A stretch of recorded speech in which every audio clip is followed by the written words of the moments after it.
broadcasted, so those are something that you definitely have to take into consideration.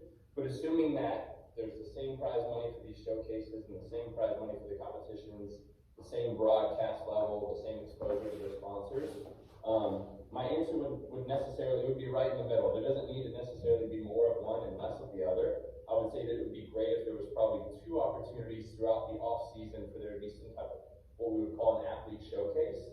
And then I think it's been said many times that there needs to be probably some form of iteration to the competition season so athletes can plan all these things in advance regardless. With that being said, I think that you could have a happy medium of both, meaning that a showcase doesn't necessarily have to be like the Legends event at Rogue, which we can all agree is fun and entertaining, but it doesn't really get your heart beating the same way that watching Tia and Laura go head to head this year is going to be. So I think that we can have a showcase style event that doesn't beat up athletes, but it is well rounded enough to where people are competing, to where we want to tune in, we want to pay to come see it. I think that programmers, coaches, and athletes know well enough at this point, like you can program a 6 to 9 workout competition where there's some sprint, some long, it's all balanced, right? Monostructural weightlifting, gymnastics, to where the athletes don't leave regretfully if they didn't get first through third in a bunch of money, right? So you can have a showcase that's still competitive, in my opinion. So is there a concern right now because of the season structure and the window that we're trying to fit in these individual competitions versus like a showcase or a team, that athletes will have to pick and choose whether they do the showcase or competition? Yeah, I wouldn't say concern, but again, since there's so many unknowns to next year, like is any of these point systems going to come into play? Is it going to be opens, quarterfinals, semifinals, semi-games?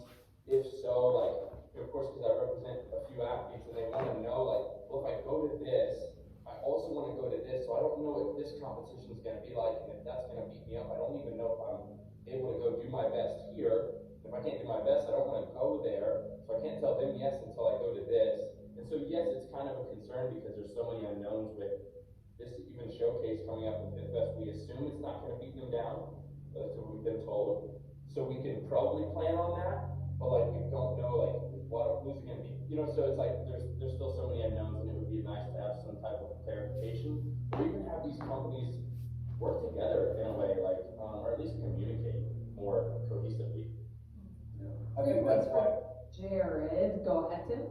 I think that's why it would also be cool and important to have like, have like showcases, like if CrossFit headquarters again sanctioned them or whatever, like so there were some parameters, like again, it's like, hey, it's just 1 day, 2 or 3 events. Like because then you can almost ensure that the showcases will not be a complete better beatdown, and like you can go to one between semifinals and the games and be fine.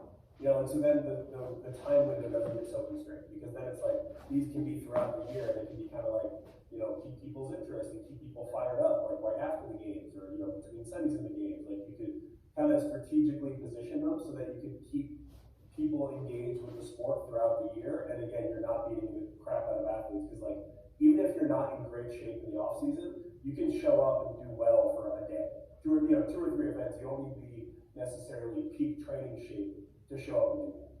I will say though that for variety's sake, it probably would be best if there's a lot of these to have some sanctioned within the CrossFit space itself and some not. Some independent events that can kind of just like not necessarily work within those parameters if they don't want to, but have super clear standards and expectations set for the athletes so that they know what they're getting themselves into in one way, shape, or form. I just don't know if there's enough. If there ends up being a lot of demand, I would like as many as possible, and the athletes are empowered to choose what works for them and their schedules and their season, without them all necessarily needing to come from the exact same place, because then I think we risk them looking the same.